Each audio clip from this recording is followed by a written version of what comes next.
A ban on open carry guns at polling places on Election Day has sparked some backlash from gun advocates. However, others welcome the new guidance and say they're worried about voter intimidation. 7 Action News reporter Jen Shantz is joining us now live to explain how local faith leaders are now working to combat potential voter intimidation. Jen?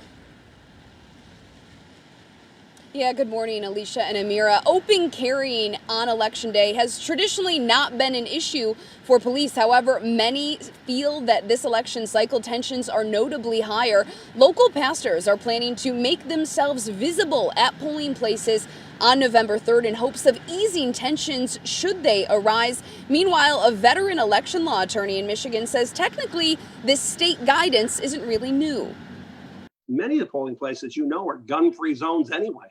They're in churches, they're in schools. Last week, Secretary of State Jocelyn Benson issued guidance that the open carrying of firearms is prohibited at polling places, in hallways used by voters to exit or enter a polling place, or within 100 feet of the building.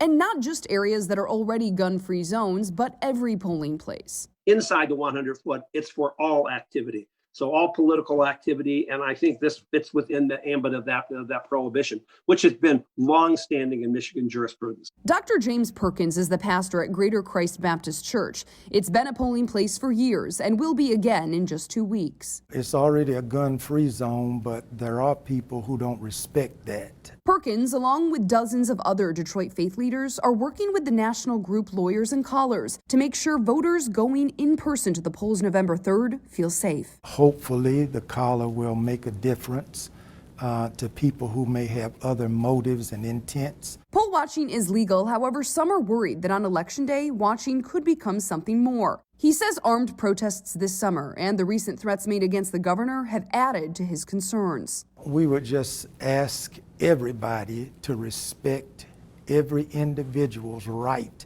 to have access to the ballot box and have no motive except to help people vote, because that's their right. Now, in these last 2 weeks leading up to Election Day, Dr. Perkins' main focus now getting people registered to vote. That's why this Saturday at the Greater Christ Baptist Church, there will be a Get Out the Vote event starting at 1 p.m. Again, that's this Saturday. Still ahead on 7 Action News at 6:30, we're going to be talking about how this state guidance on open carrying has sparked some confusion from law enforcement and what they're hoping for before November 3rd. We're live this morning. Jen Shantz, 7 Action News.